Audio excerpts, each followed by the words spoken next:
আসসালামু আলাইকুম রাহমাতুল্লাহ।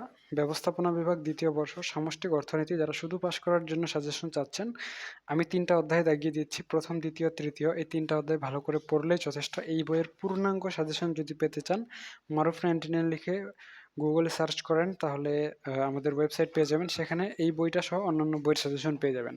আর এই ৩ টা চ্যাপ্টার এমনভাবে পড়তে হবে যেন এখান থেকে যেকোনো প্রশ্ন করা হলে আপনি যেকোনো প্রশ্নের উত্তর দিতে পারেন। এভাবে যদি পড়েন তাহলে এই ৩ টা অধ্যায় পড়লেই যারা শুধু পাস করতে চান তাদের জন্য যথেষ্ট হয়ে যাবে। আর আপনারা যদি চান আমাদের কাছে অনলাইনে প্রাইভেট ব্যাচ এর মাধ্যমে প্রাইভেট পড়তে পারবেন। এখানে চান সেক্ষেত্রে আমাদের এখানে পুরো ডিটেইলস দেওয়া রয়েছে A to Z। আপনারা এই ডিটেইলস পড়ে দেখে আমাদের অনলাইন ব্যাচ যুক্ত হতে পারেন। এটা আপনাদের জন্যই বেনিফিশিয়াল হবে। এটা আমাদের প্রাইভেট গ্রুপ। এটা দেখে ধারণা নিতে পারেন বিজনেস প্রিন্সিপালস অফ ফিন্যান্স। এছাড়াও আমরা বিজনেস ম্যাথের প্রাইভেট গ্রুপ আমাদের আছে এবং বিজনেস কমিউনিকেশনের প্রাইভেট গ্রুপ রয়েছে। চাইলে যুক্ত হতে পারেন।